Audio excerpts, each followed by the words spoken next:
Hello everyone, मैं अंकित कुमार। आपका स्वागत है अपने चैनल अपना उड़ान पे। बच्चों, आज हम क्लास 10th साइंस की केमिस्ट्री रासायनिक क्रियाएं एवं समीकरण जो कि क्या है बच्चों, पहला अध्याय है। ठीक है। और ये बच्चों आज हमारा दूसरा वीडियो है। आज हम पूरा देखेंगे कि रासायनिक समीकरण के बारे में, इसको लिखने का तरीका देखेंगे।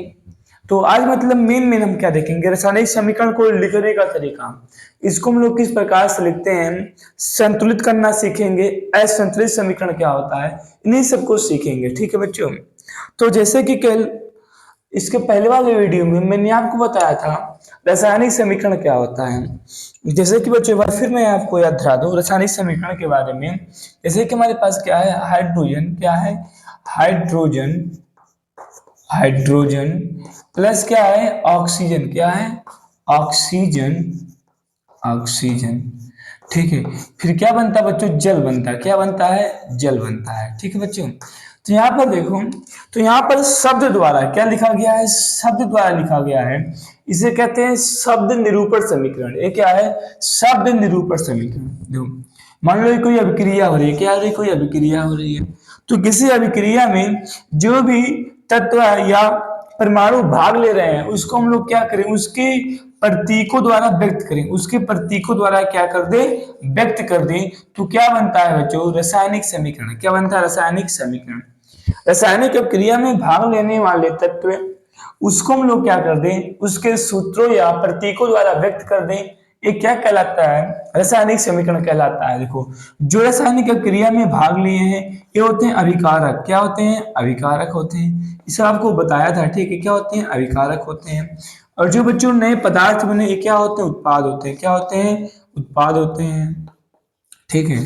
तो जो आज हम देखेंगे सबसे पहले असंतुलित समीकरण और क्या होता है, संतुलित समीकरण। असंतुलित समीकरण और क्या होता है, संतुलित समीकरण।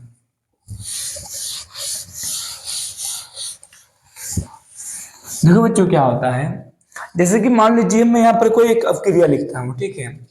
जैसे कि हमारे पास क्या है, कोई भी रिएक्शन है, सिंपल पहले लिखता हूँ। ठीक है। H2, फिर क्या है, O2, फिर क्या बनता है, H2O। क्या बनता है, H2O।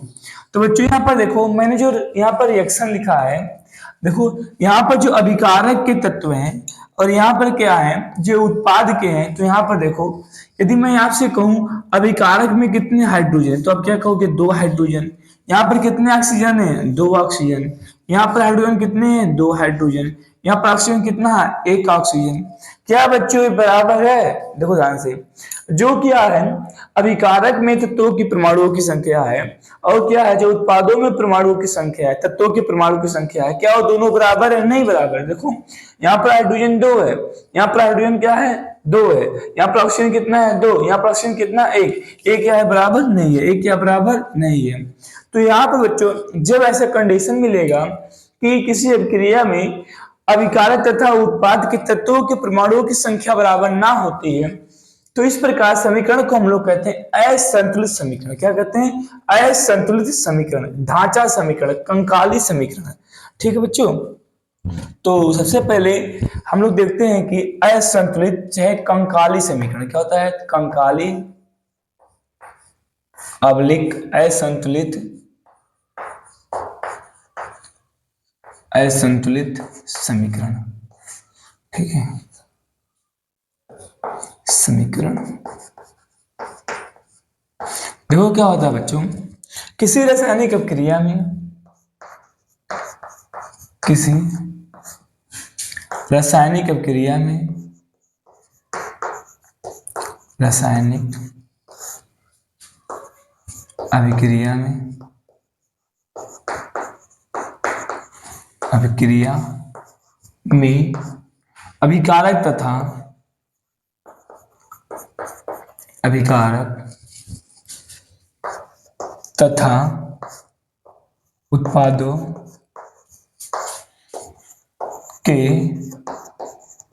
तत्वों के परमाणुओं की संख्या, परमाणु की संख्या बराबर नहीं होती है, परमाणु की संख्या बराबर नहीं होती है, नहीं होती है, नहीं होती है, कंकाली समीकरण कहलाता है, कंकाली समीकरण कहलाता है, कंकाली समीकरण कहलाता है। ठीक है बच्चों, कहलाता है। देखो इसी को लोग ढांचा भी कहते हैं, क्या कहते हैं, ढांचा समीकरण। ठीक, तो नाम अजीब है, ढांचा। ठीक है। तो यहाँ पर जैसे कि मैंने आपको बता दिया एग्जाम्पल, थोड़ा अच्छे से लिख लेता। ठीक है, सुटेबल लगे आपको। एग्जाम्पल के तौर में जैसे कि क्या है, H2 हो गया, फिर क्या हो गया, O2 हो गया, फिर क्या बन गया, H2O बन गया। इसमें क्या है बच्चों, दाएं और बाएं पक्ष अथवा अभिकारक और उत्पाद में क्या है, तत्वों की परमाणुओं की संख्या क्या है, बराबर नहीं है। ठीक है।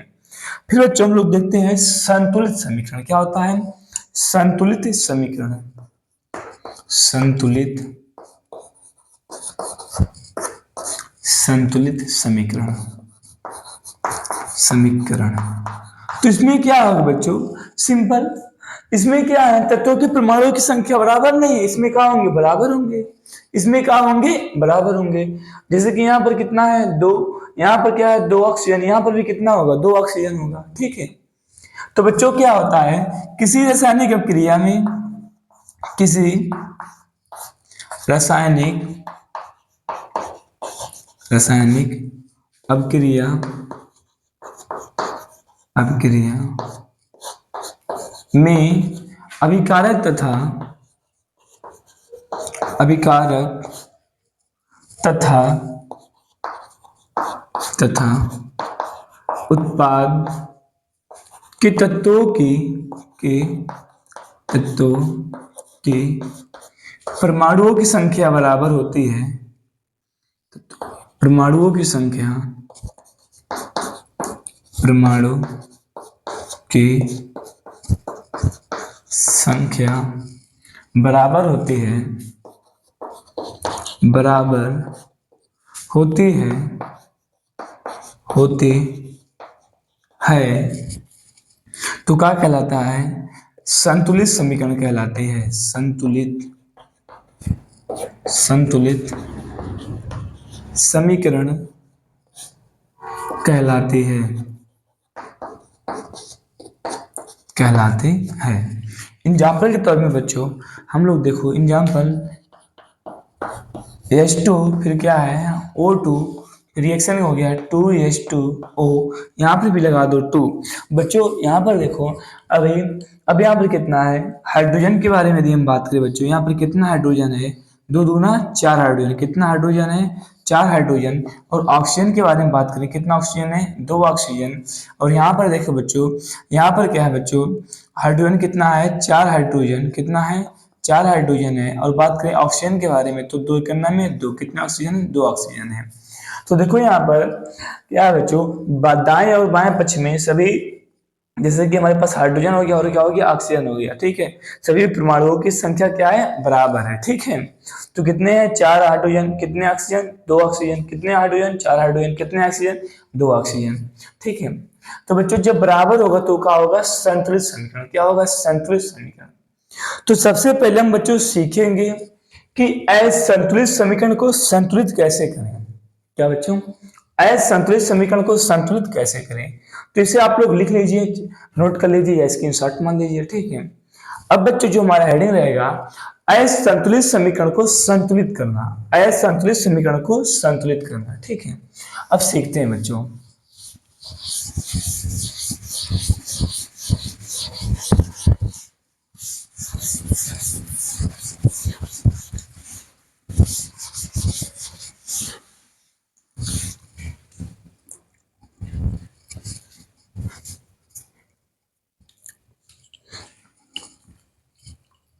देखो बच्चों, अब लोग हेडिंग लगाते हैं, असंतुलित समीकरण को, असंतुलित समीकरण को संतुलित करना, संतुलित करना। ठीक है बच्चों, तो देखो हम लोग इसी को सीखते हैं, असंतुलित समीकरण को संतुलित करना। चलिए एग्जाम्पल लेते हैं, शुरू करते हैं। तो सबसे पहले हम लोग सिंपल लेते हैं, ठीक है। जैसे कि हमारे पास क्या है, Cu क्या है, कॉपर, ठीक है। फिर क्या होता है, रिएक्शन करता है H2SO4, H2SO4, ठीक है। फिर क्या होता है बच्चों, रिएक्शन के बाद क्या बनता है, CuSO4 क्या बनता है, CuSO4। फिर मान लीजिए बनता है आपका यहाँ पर SO2, फिर क्या बनता है H2O, H2O, ठीक है। इतना चीज बनता है आपका, ठीक है बच्चों। तो चलिए अब हम लोग क्या करते हैं बच्चों, इसको सीखते हैं संतुलित करना। क्या सीखेंगे, इसको संतुलित करना, ठीक है। तो यहाँ पर बच्चों धीरे धीरे अब आप रासायनिक समीकरण के बारे में पूरी जानकारी लिया करो, ठीक है। सबसे पहले यहाँ पर Cu क्या बच्चों, कॉपर है। तो अभी आप लोग नए नए देख रहे हो, सब पहले लिख रहे हो क्या है, कॉपर है। ये क्या है, कॉपर है। H2SO4 क्या होता है, शांत सल्फ्यूरिक अम्ल। क्या होता है, सल्फ्यूरिक अम्ल होता है, ठीक है बच्चों। सल्फ्यूरिक अम्ल, ये क्या है,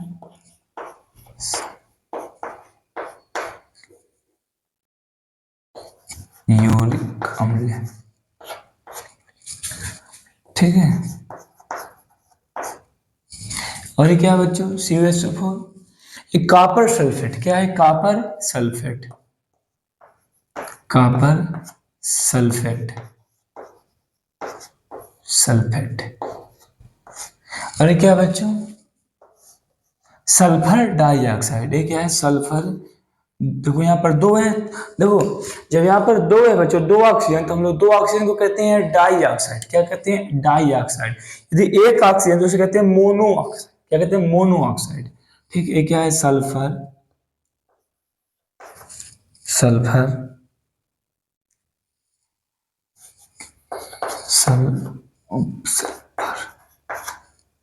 sulphur dioxide, dioxide, sulphur dioxide. और ये क्या बच्चों, जल। ये क्या है, जल है, ठीक है। तो इतना आप लोग सबसे पहले सिंपल सिंपल चीजें सीखें, ठीक है। सबसे पहले क्या है, कॉपर है, क्या है, कॉपर है। और ये क्या है, सल्फ्यूरिक अम्ल है। फिर क्या है बच्चों, कॉपर सल्फेट है। ये क्या है, कॉपर सॉरी सल्फर डाइऑक्साइड। क्या है, सल्फर डाइऑक्साइड, ठीक। उसके बाद क्या बना है, जल। क्या बना है, जल बना है, ठीक है बच्चों। देखो सबसे पहले बच्चों संतुलित करने में आपको कुछ चीजें ध्यान रखनी होती है। चलो बताता हूँ कौन कौन चीजें। सबसे पहले बच्चों ध्यान देना, आप लोग हमेशा उसको संतुलित करोगे जिसकी मात्रा सबसे कम होगी, ठीक है। जो क्या होगा, सबसे कम बार होगा। जैसे कि कॉपर, इसमें देखो कॉपर एक बार कॉपर है, कॉपर क्या है, एक बार है। फिर देखो उसके बाद क्या है बच्चों, हाइड्रोजन। उसके बाद देखो सल्फर भी क्या है, एक बार है। सल्फर भी क्या है, एक बार है, ठीक है। उसके बाद हाइड्रोजन दो बार है। ऑक्सीजन क्या है, चार बार। तो लक्ष्य क्या होता है बच्चों, आपका लक्ष्य होता है सबसे पहले जो सबसे कम बार है उसको संतुलित करना है। क्या करना है, उसको संतुलित करना है, ठीक है। चलो शुरू करते हैं स्टेप को। तो बच्चों जो तरीका बता रहा हूं बहुत सरल और सिंपल, इसी तरीके को आप लोग अप्लाई करिएगा। देखो सबसे पहले आप एक बॉक्स बनाइए। तो यहाँ पर देखो कॉपर, तो यहाँ पर कितना कॉपर है, एक कॉपर। सबसे पहले इसको लिखो, ठीक है। फिर देखो यहाँ पर क्या है बच्चों, यहाँ पर देखो हाइड्रोजन, कितना हाइड्रोजन है, दो हाइड्रोजन। सल्फर कितना है, एक सल्फर। और ऑक्सीजन कितना बच्चों, चार। कितना है, चार है, ठीक है। और यहाँ पर देखो बच्चों इस बॉक्स में, इसमें देखो क्या है, कॉपर, ये छोटा लेटर देखो, ठीक है, गलत हो जाएगा, CuSO4, ठीक है। देखो इसमें बच्चों क्या है, कॉपर कितना है, एक है। फिर क्या है बच्चों, सल्फर कितना है, एक है। ऑक्सीजन कितना बच्चों, चार है। फिर देखो नेक्स्ट कोष्टक में, इसमें कितना है बच्चों, सल्फर कितना है, एक है। ऑक्सीजन कितना है, दो है। फिर इस ब्रैकेट में हाइड्रोजन कितना है, दो है। ऑक्सीजन कितना है, एक है, ठीक है। तो बच्चों क्या करना है, संतुलित करना है ना। तो क्या होना चाहिए, जितना ये आपके पास, ये हमारे पास क्या है, लेफ्ट हैंड है। ये क्या है, left hand side. L H S, और ये क्या बच्चों आर एच एस, ये क्या है R H S, right hand side. तो हमको क्या करना है बच्चों, लेफ्ट हैंड साइड और राइट हैंड साइड यानी कि अभिकार तथा उत्पाद में सभी तत्वों के परमाणु की संख्या क्या करनी है, बराबर करनी है। इसके लिए स्टेप बता रहा हूं आपको, स्टेप क्या होता है, सबसे पहले जो सबसे कम बार है उसको सबसे पहले हम लोग क्या करेंगे, संतुलित करेंगे। चलो तो हम लोग शुरू करते हैं कॉपर से, कहां से करते हैं, कॉपर से, ठीक है। तो कितना कॉपर है, एक कॉपर है। यहाँ पर कितना कॉपर है, एक कॉपर, कोई दिक्कत नहीं, कॉपर अपने जगह पे पूरा सही है, कॉपर क्या अपने जगह पे पूरा सही है। अच्छा देखो, फिर बारी आती है सल्फर के, देखो कितना सल्फर है, एक सल्फर, कितना सल्फर है, एक सल्फर, ए भी अपने स्थान पे क्या है, सही है, ठीक है। अच्छा फिर हम लोग देखते हैं हाइड्रोजन को, यहाँ पर देखो हाइड्रोजन कितना है, दो हाइड्रोजन। अच्छा इधर कितना हाइड्रोजन है, दो हाइड्रोजन, ए भी सही है कि नहीं। अच्छा ऑक्सीजन के बारे में हम लोग बात करते हैं, किसके बारे में, ऑक्सीजन के बारे में। इधर कितना ऑक्सीजन है, चार ऑक्सीजन है। और यहाँ पर देखो कितना ऑक्सीजन है बच्चों, यहाँ पर ध्यान दो, यहाँ पर कितना हमारे पास है, चार, चार दो छह, छह एक सात ऑक्सीजन, कितना ऑक्सीजन है बच्चों, सात ऑक्सीजन है, ठीक है। कितने ऑक्सीजन है, सात ऑक्सीजन है। तो इसके लिए देखो बच्चों अब हम लोग क्या करें, ध्यान दो, यहाँ पर कितने ऑक्सीजन है, सात ऑक्सीजन है। तो हमको क्या करना पड़ेगा, दोनों पक्षों में क्या करना पड़ेगा बच्चों, बराबर करना पड़ेगा। क्या करना पड़ेगा, दोनों पक्षों में बराबर करना पड़ेगा, ठीक है। तो उसके लिए हम लोग क्या करते हैं, यदि आप लोग थोड़ा दिमाग लगाओ, क्या करो, थोड़ा दिमाग लगाओ। देखो यदि हम लोग बच्चों इसमें क्या करें, दो से गुणा कर दें, इसमें क्या कर दें, दो से गुणा कर दें, ध्यान दो। यदि बच्चों यहां से हम क्या करते हैं, दो से गुणा करते हैं, अब देखो क्या होगा बच्चों, जब आप दो से देखो एक चीज, इसमें चीज और समस्या था, मैं सल्फर गलत गिन दिया, ठीक है। यहाँ पर सल्फर एक है, यहाँ पर सल्फर कितना है, दो, एक यहाँ पर एक यहाँ पर, दो सल्फर है, ठीक है। तो यहाँ पर देखो बच्चों, यदि इसमें हम क्या करें, दो से गुणा कर दें, दो से क्या कर दें, गुणा, तो देखो दो सल्फर इधर भी हो गया, एक सल्फर इधर, एक सल्फर इधर, सल्फर भी क्या हो गया, बराबर हो गया। अच्छा देखो ऑक्सीजन के बारे में सोचो तुम लोग, यहाँ पर चार दूना कितना हो गया, आठ ऑक्सीजन, कितना हो गया, चार दूना आठ ऑक्सीजन हो गया, और दो दूना कितना हो गया, चार हाइड्रोजन हो गया। यहाँ पर कितने हाइड्रोजन है, दो हाइड्रोजन है। तो हमको क्या करना पड़ेगा, इसको बराबर करना पड़ेगा। तो यहाँ पर कितना है, दो, तो दो से क्या कर देंगे, गुणा कर देंगे। अब देखो दो दूना चार हो गया, दो दूना क्या हो गया, चार हो गया। तो अब देखो बच्चों, दो दूना चार हो गया और दो एक करना में दो ऑक्सीजन। अच्छा अब चेक करते हैं संतुलित है कि नहीं, ध्यान देना। तो एक कॉपर, इधर भी एक कॉपर, संतुलित है। दो दूना चार हाइड्रोजन, इधर देखो दो दूना चार हाइड्रोजन, ये भी बराबर है। फिर दो एक करना में दो सल्फर, एक सल्फर इधर, एक सल्फर इधर, दो सल्फर इधर, ठीक है। फिर देखो चार दूना आठ ऑक्सीजन, फिर यहाँ पर कितना, चार ऑक्सीजन, चार दो छह ऑक्सीजन, छह दो आठ ऑक्सीजन, यानी क्या हो गया, संतुलित। क्या हो गया बच्चों, संतुलित हो गया, ठीक है। तो यहां से हम लोग देखो, तो ये जो फाइनल रिएक्शन संतुलित समीकरण, ये क्या है, असंतुलित, ये क्या है, असंतुलित समीकरण भी है, ठीक है, असंतुलित है, असंतुलित, असंतुलित समीकरण, ठीक है। ये कहा असंतुलित है, तो इसको छोटा लेटर लिखा करो, क्योंकि कहाँ पर ध्यान दो, यदि क्या होता है बच्चों, दोनों ही कैपिटल लेटर है तो इसका मतलब अलग अलग होता है, ठीक है। देखो यहाँ पर सब कैपिटल लेटर है ना, यानी सल्फर अलग है, ऑक्सीजन अलग है, ठीक है। तो इसलिए मैं इसको आप लोग को एडवाइस देना चाहूंगा। कॉपर, फिर क्या है, प्लस, दो से मल्टीप्लाइज में हुआ है ना, तो यहाँ पर सामने क्या हो गया, two H two S O four, two H two S O four हो गया। फिर यहाँ पर तीर का चिन्ह है, तीर का चिन्ह लगा दो। फिर इसमें मल्टीप्लाई हुआ नहीं हुआ तो ऐसे उतार दो, C U S O four. फिर देखो इसमें मल्टीप्लाई हुआ है नहीं हुआ तो S O S O two. फिर देखो इसमें मल्टीप्लाई हुआ, हाँ हुआ, किससे, दो से, तो क्या हो गया, दो एच टू ओ, दो एच टू ओ। तो यहाँ से बच्चों जो है समीकरण निकला है, क्या है, संतुलित समीकरण, क्या है, संतुलित समीकरण, संतुलित समीकरण है, ठीक है। तो बच्चों धीरे धीरे प्रयास करोगे, आप लोग सीख जाओगे, पूरे अच्छे से सीख जाओगे, ठीक है। ये क्या है, संतुलित समीकरण है। उम्मीद है बच्चों आपको समझ आया होगा। चलो ठीक है, एक दो और करके देखते हैं, ठीक है। तो बच्चों इसको इरेज कर रहा हूँ, दूसरा चेक कर रहा हूँ।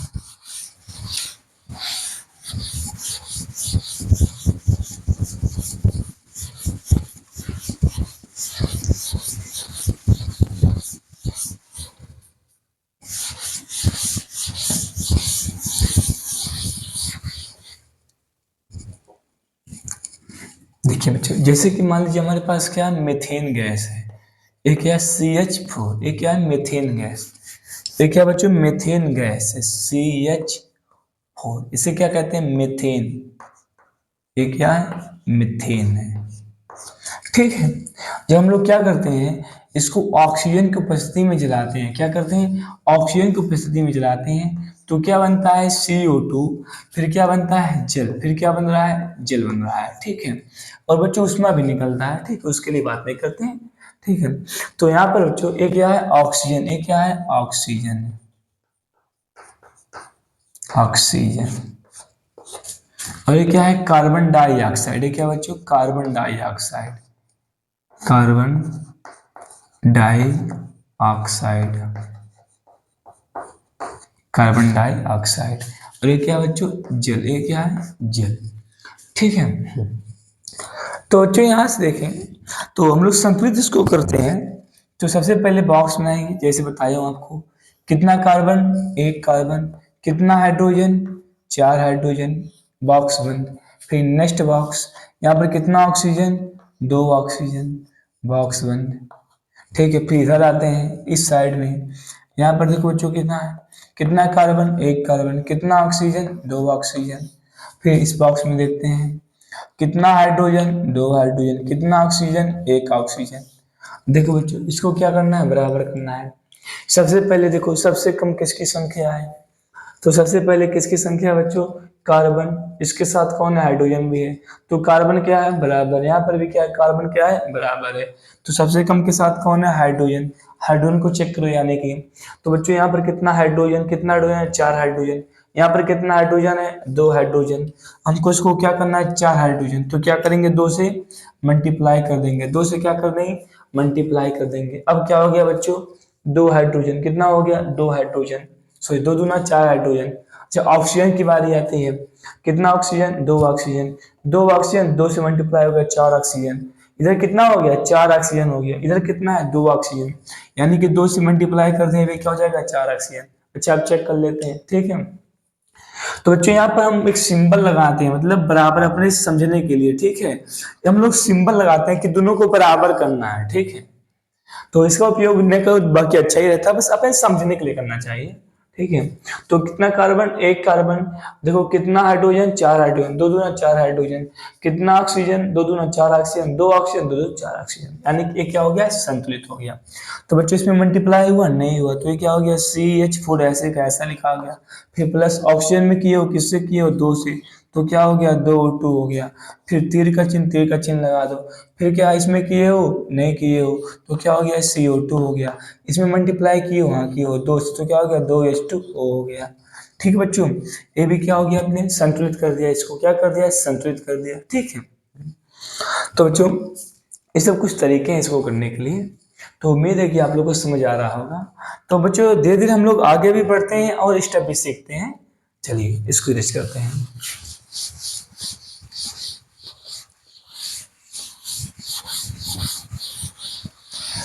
देखो बच्चों क्या होता है, यदि मान लो कोई अभिक्रिया हो रही है, ठीक है, अभिक्रिया में आपका उत्प्रेरक हो, तापमान हो, दाब हो, ठीक है, ताप दाब उत्प्रेरक अभिक्रिया में हो, तो उसको हम लोग कहाँ पर लिखेंगे ध्यान देना। यदि बच्चों किसी अभिक्रिया में आवश्यकता पड़ती है उत्प्रेरक ताप या दाब का, तो उसको हम लोग बच्चों तीर के ऊपर या नीचे लिखते हैं, क्या करते हैं तीर के ऊपर या नीचे लिखते हैं।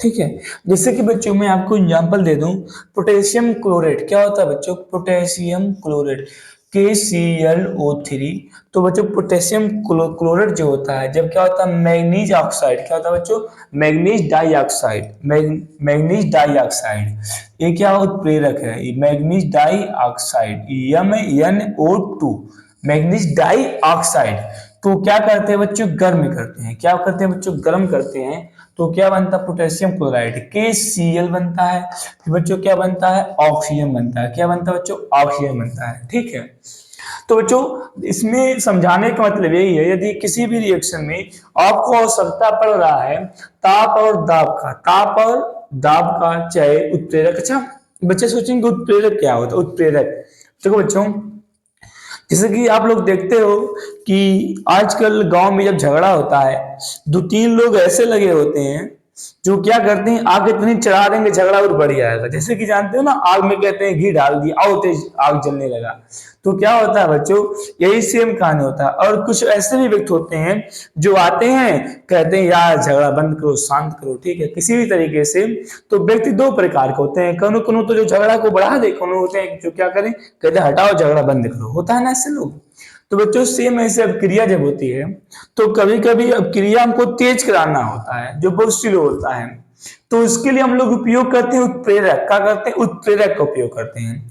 चाहे अब क्रिया बहुत तेज हो, उसको कम करना हो, फिर भी क्या करते हैं, उत्प्रेरक का उपयोग करते हैं। यानी उत्प्रेरक की सहायता से हम क्या करते हैं बच्चों, किसी अपक्रिया के वेग को बढ़ा अथवा घटा सकते हैं, ठीक है। तो ये क्या उत्प्रेरक, यहाँ पर क्या है बच्चों, यम एन ओ टू। यदि हम बच्चों बात करें यम एन ओ टू क्या है, ठीक है, थोड़ा इसको देखो, यहाँ पर लिखना है कैपिटल एम, ठीक है, कंफ्यूज मत होना तुम लोग, कैपिटल एम और एन और क्या है ओ टू, ठीक है। यहाँ पर क्या है, जो यम एन ओ टू क्या है बच्चों, यम एन ओ टू, ये क्या है, मैग्नीज डाई ऑक्साइड। ये क्या है, manganese dioxide, manganese dioxide, die oxide,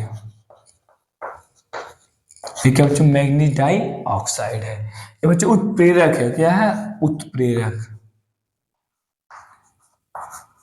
उत्प्रेरक है, ठीक है। और ये क्या बच्चों, तापमान, ये क्या है, तापमान, ठीक है। क्या करते हैं, तीर के ऊपर या नीचे लिख सकते हो। अच्छा देखो, कभी कभी क्या होता है, एक आपको एग्जांपल लेते हैं जिसमें क्या, जब तो दाब भी आ जाए, क्या दाब भी आ जाए, जैसे कि क्या है, हमारे पास कार्बन मोनोऑक्साइड है, क्या है, कार्बन मोनोऑक्साइड। अच्छा देखो, इसके पहले हम लोग क्या करते हैं, देखते हैं संतुलित है कि नहीं, क्योंकि उससे भी अभी अभी सीखे हैं, तो भी चेक कर लेते हैं, अगर नहीं होगा तो कर भी लेते हैं, ठीक है। तो यहाँ पर देखो बच्चों, यहाँ पर के पोटेशियम कितना है, एक पोटेशियम है, और देखो इधर कितना पोटेशियम, एक पोटेशियम। क्लोरीन कितना है बच्चों, एक है। यहाँ पर कितना है, एक है। और यहाँ पर कितना है, तीन ऑक्सीजन है। और यहाँ पर कितना ऑक्सीजन है, दो ऑक्सीजन। संतुलित है, नहीं है। तो सबसे पहले इसको हम लोग संतुलित करते हैं, बनाते हैं बक्सा। और के से क्या है, पोटेशियम। ये बच्चों आपका पोटेशियम क्लोरेट है, क्या, पोटेशियम क्लोरेट। तो बच्चों यहाँ से देखो के कितना है, एक पोटेशियम। और Cl कितना है बच्चों, एक। ऑक्सीजन कितना है, 3, ठीक है। और इस डिब्बे इधर में, इधर देखते हैं बच्चों, इधर। तो यहाँ पर देखो बच्चों, के कितना है, एक। और Cl कितना है, एक, ठीक है। और ऑक्सीजन O कितना है, 2। O कितना है, 2 है। चलो स्टेप बाय स्टेप, सबसे कम कौन, सबसे कम कौन, सबसे कम कौन, सबसे कम आपका क्या है बच्चों, के। तो बच्चों इसमें आप देख रहे हैं ए के, पोटेशियम एक बराबर है, क्लोरीन एक बराबर है, लेकिन गड़बड़ा कौन रहा है, ऑक्सीजन गड़बड़ा है। यहाँ पर कितना है, 3, यहाँ पर कितना है, 2। तो दोनों को बराबर करना है बच्चों। तो यहाँ पर यदि हम क्या करें, तो आपको पता है यहाँ पर कितना है, 3, यहाँ पर कितना है, 2। तो बराबर कब होगा, तो सोचो तुम लोग, यदि मैं क्या कर रहा हूँ, इसमें मल्टीप्लाई कर दूं 2 से, क्या कर दूं, 2 से मल्टीप्लाई कर दूं। अब देखो क्या हो गया, जैसे ही 2 से मैंने मल्टीप्लाई किया, तो यहाँ पर क्या हो गया बच्चों, 2 पोटेशियम हो गया, 2 क्लोरीन और 6 ऑक्सीजन हो गया। किंतु यहाँ पर कितना पोटेशियम है, 1। यानी यहाँ भी क्या करना पड़ेगा, 2 से मल्टीप्लाई करना पड़ेगा। अब कितना होगा, 2 पोटेशियम 2 क्लोरीन बराबर हो गया। अच्छा ऑक्सीजन इधर कितना है, 6। इधर कितना है, 3। 2 है, यानी किससे मल्टीप्लाई करना पड़ेगा, 3 से करना पड़ेगा, ठीक है। तो फाइनल रिएक्शन क्या बन गया बच्चों, 2KClO3, फिर क्या है, बॉन्ड, तीर, MnO2, ताप दे करके, फिर क्या बन गया, KCl, फिर यहाँ पर क्या बन गया, O2 मल्टीप्लाइज में 2 से, इसमें किससे, 3 से, ठीक है। क्या है, संतुलित समीकरण, ये क्या है, संतुलित समीकरण। दो, हम लोग अब क्रिया को संतुलित करने के साथ साथ ये भी सीखा, यदि मान लो आवश्यकता पड़ता है ताप दाब उत्प्रेरक का, तो उसको हम लोग किस प्रकार से एडजस्ट कर सकते हैं, ठीक है। तो इसके बाद देखते हैं, एक बार हम देखते हैं जिसमें क्या हो, दाब भी हो, क्या हो, दाब भी हो, ठीक है। इसको इरेज करता हूं, और उसको भी हम लोग संतुलित करेंगे, ठीक है।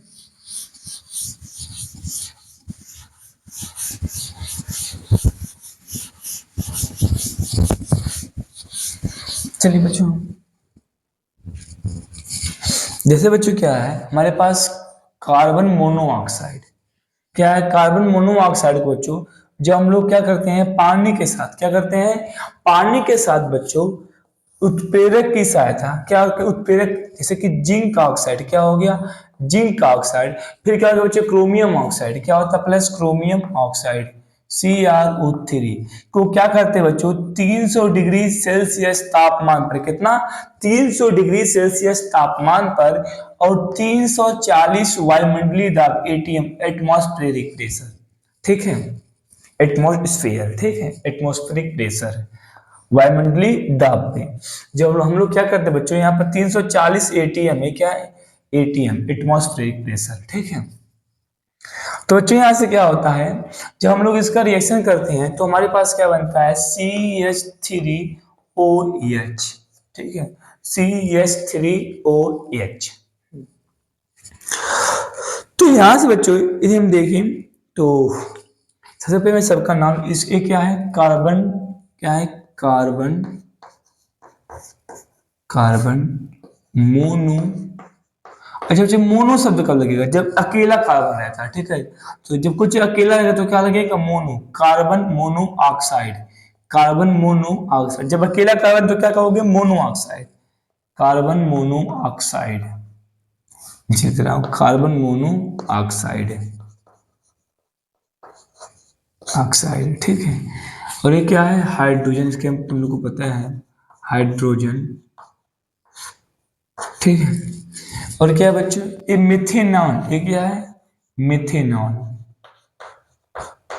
मिथेनॉल ये क्या है मिथेनॉल ठीक है और बच्चों यहाँ पर ये उत्प्रेरक ये क्या है जिंक ऑक्साइड ये क्या है जिंक ऑक्साइड ऑक्साइड और क्या बच्चों क्रोमियम ऑक्साइड ये क्या है chromium oxide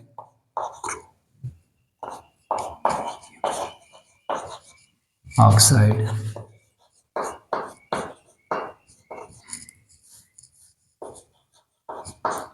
oxide chromium oxide दो ये क्या बच्चों तापमान ये क्या है तापमान और ये क्या है वायुमंडलीय दाब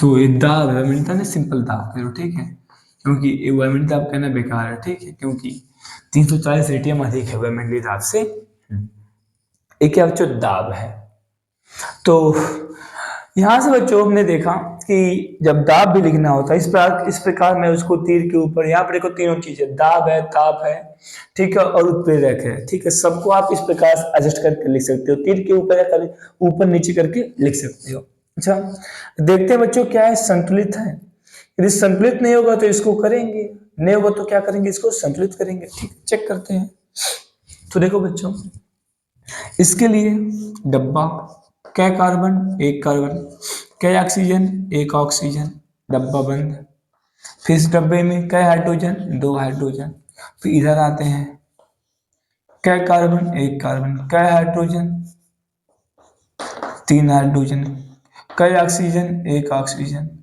तो इसमें देखो बच्चों तीन नहीं देखो एक हाइड्रोजन और तीन हाइड्रोजन है तो कितना हो गया चार हाइड्रोजन कितने हाइड्रोजन है बच्चों चार हाइड्रोजन है ठीक है तो देखो कै कार्बन एक कार्बन कै ऑक्सीजन एक ऑक्सीजन कार्बन ऑक्सीजन बराबर किंतु हाइड्रोजन बराबर नहीं है तो यहाँ पर कहती है दो तो दो से गुणा कर दो क्या हो गया चार बराबर हो गया यानी क्या हो गया CO फिर क्या हो गया 2H2 क्या हो गया 2H2 फिर तीन लगा दो मोहब्बत प्यार से फिर क्या हो गया CH3 फिर क्या हो गया OH CH3OH ये क्या हो गया बच्चों संतुलित समीकरण हो गया ठीक है तो बच्चों इतना संतुलित समीकरण बहुत है संतुलित करने के लिए बाकी तुम लोग प्रेस्टिक कर लोगे तो जब इस क्या कहते हैं इस चैप्टर का पूरा खत्म हो जाएगा तो उस समय मैं आपके लिए स्पेशल क्वेश्चन भी लेकर के आऊंगा सब और अच्छा अच्छा क्वेश्चन उसमें हम लोग आपको सेट कराऊंगा ठीक है प्रेस्टिक में दूंगा करने के लिए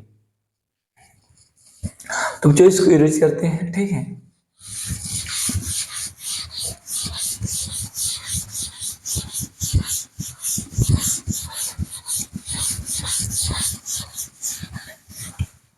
अच्छा देखो बच्चों, अब रासायनिक समीकरण से हम लाभ देखते हैं। अच्छा कुछ इसके लाभ भी देख ले, ठीक है। अच्छा रासायनिक समीकरण लिखने से क्या लाभ हो जाता है, ठीक है, कुछ देख लें, क्योंकि ये पूछ सकता है आपसे रासायनिक समीकरण के लाभ है।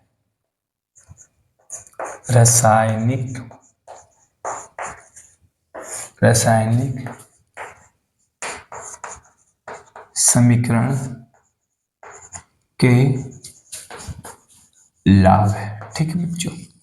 देखो बच्चों, यदि हम बात करें रासायनिक समीकरण के लाभ लाभ के बारे में, तो बच्चों सबसे पहला लाभ जो हमारे पास है, तो इसकी सहायता से यदि हम रासायनिक समीकरण ना लिखते हैं तो ये नहीं बता पाते कि अभिकारक और उत्पाद में कौन तत्व क्या है, ठीक है, सॉरी, कौन तत्व कितना है, कौन तत्व की मात्रा है, अभिकारक उत्पाद की मात्रा, इस सब के बारे में बच्चों हम ज्ञात नहीं लगा पाते, ठीक है बच्चों। तो हम लोग देखते हैं इसका पहला ही लाभ जो है, ठीक है, इसका पहला लाभ, ठीक है,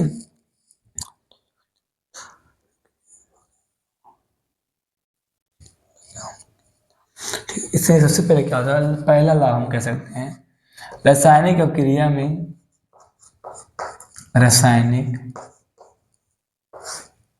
रासायनिक अभिक्रिया अभिक्रिया में अभिकारक अभिकारक तथा उत्पाद के बारे में ज्ञान होता है, ठीक है। रासायनिक समीकरण लिखते हैं तभी तुम जानते हैं कौन अभिकारक कौन उत्पाद किस प्रकार से है। रासायनिक अभिक्रिया समीकरण में क्रिया में अभिकारक तथा उत्पाद के बारे में ज्ञात होता है, ज्ञात होता है, ठीक है। अच्छा अब दूसरा पॉइंट बात करें बच्चों, देखो यदि हम रासायनिक समीकरण लिख दिए किसी अभिक्रिया से, तो बच्चों जो रासायनिक समीकरण होगा, जो इसमें अभिकारक और उत्पाद होंगे, हम लोग इससे चेक कर लेते हैं कि इसमें कितने परमाणु हैं, उसकी सहायता से हम लोग चेक कर लेते हैं, ठीक है, इसकी मोलों की संख्या, क्या चेक कर लेते हैं, मोलों की संख्या, और अभिकारक तथा उत्पाद की मोलों की संख्या पता हो गया तो हम लोग द्रव्यमान भी बता सकते हैं। क्या बता सकते हैं बच्चों, द्रव्यमान भी बता सकते हैं, ठीक है।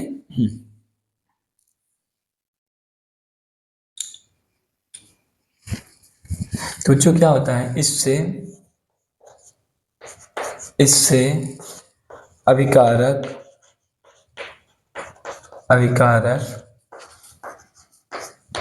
तथा उत्पाद के परमाणुओं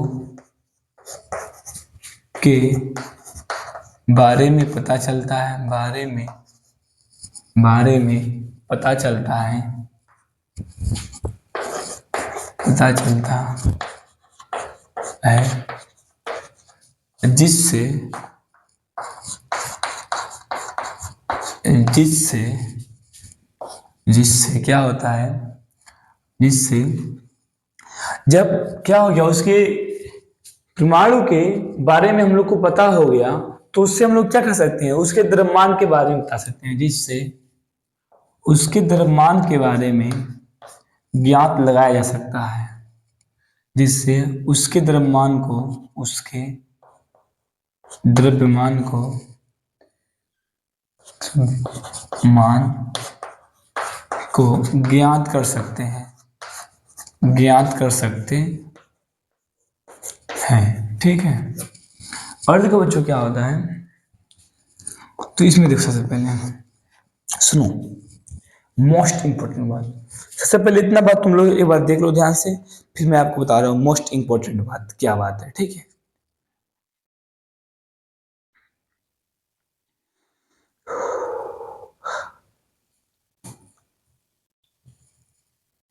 तो बच्चों क्या होता है, जो इंपॉर्टेंट बात है, सबसे तेजी नोट, इस बात को दिमाग में एकदम बैठा के रखना अपने आप। किसी रासायनिक अभिक्रिया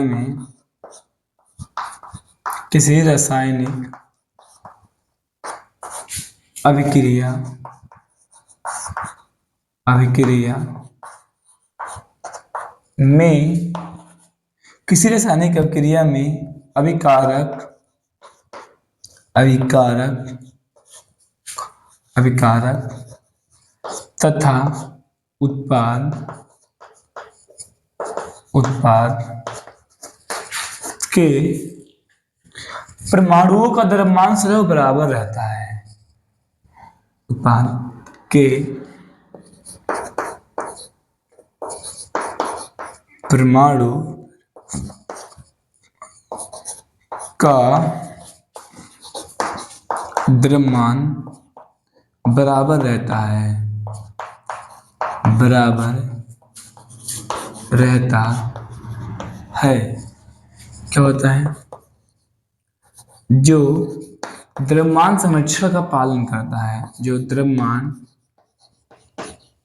संरक्षण का पालन करता है, का पालन करता है। क्या करता है बच्चों? जो क्या करता है? द्रव्यमान संरक्षण का बच्चों क्या करता है? पालन करता है। ठीक है, एक एग्जाम्पल की तरह से बच्चों लोग समझते हैं, जैसे कि क्या हो गया? Ammonium sulphate. क्या हो गया? अमोनियम सल्फेट हो गया। ठीक है, अमोनियम सल्फेट NaH4 का होल ट्वाइस। क्या बच्चों? NaH4 का होल ट्वाइस। फिर क्या हो गया बच्चों? SO4। क्या हो गया? SO4 अमोनियम सल्फेट क्या होता है? NaH4 का होल ट्वाइस क्या होता है? SO4। ठीक है, SO4 को क्या करते हैं बच्चों? जब हम लोग क्या करते हैं, sodium hydroxide NaOH sodium hydroxide के साथ रिएक्शन कराते हैं तो क्या बनता है? तो सोडियम सल्फेट क्या बनता है? Sodium sulphate Na2SO4। फिर बनता है बच्चों जल बनता है H2O। फिर क्या होता है? अमोनिया गैस NH3 ठीक है बच्चों, NH3 बनता है। तो बच्चों ध्यान देना, यदि ये हमारे पास देखो सोडियम, यहाँ पर क्या है? Ammonium sulphate. क्या बच्चों? अमोनियम सल्फेट यदि क्या लें हम लोग 132 ग्राम, कितना लें? 132 ग्राम अमोनियम सल्फेट लें और 80 ग्राम क्या लें? NOH लें। क्या लें? NOH लें। उसके बाद देखो क्या होता है बच्चों, 142 ग्राम क्या बनता है हमारे पास? 142 ग्राम बनता है ammonium sulphate, sorry sodium sulphate. ठीक है, और क्या बनता है? 32 ग्राम बनता है जल और 34 ग्राम क्या बनता है बच्चों? अमोनियम। ठीक, 34 ग्राम क्या बनता है? अमोनियम। तो बच्चों यदि इसको हम जोड़ें सबसे पहले अभिकारक में, तो टोटल वेट कितना आ गया बच्चों? 212। कितना आ गया? 212 ग्राम, 212 ग्राम। और यहाँ पर भी बच्चों कितना आ गया? 212 ग्राम। कितना आ गया? 212 ग्राम। तो यहाँ पर बच्चों देखो अभिकारक और उत्पाद में दोनों में ही क्या है? द्रव्यमान बराबर है। तो इसमें क्या होता है बच्चों, किसी भी अपक्रिया में ध्यान देना, किसी भी अपक्रिया में ठीक है द्रव्यमान संरक्षित, देखो द्रव्यमान संरक्षण का पालन करता है। ठीक है, तो वहाँ इस देखो इसमें क्या द्रव्यमान संरक्षण का पालन करता है। ठीक है, तो यहाँ से बच्चों हम लोग पूरा अभिकारक के बारे में थोड़ा समझें। ठीक है, और उत्पाद उसके बारे में, रासायनिक समीकरणों के बारे में देखा और कुछ उसको किस प्रकार से हम लोग लिखते हैं, फिर संतुलित करना सीखा, असंतुलित समीकरण के बारे में सीखा बच्चों। बस आज की वीडियो में बच्चों हम इतना ही देखते हैं। ठीक है, और इसके बाद क्या करेंगे, कल रासायनिक अपक्रिया के बारे में पढ़ेंगे। ठीक है, तो बस आज इतना ही, मिलते हैं नेक्स्ट वीडियो में। तब तक लिए बाय बाय। आप लोग स्वस्थ रहिए, मस्त रहिए, लगातार हमारे चैनल अपना उड़ान से पढ़ाई करते रहिए बच्चों। बाय बाय बच्चों।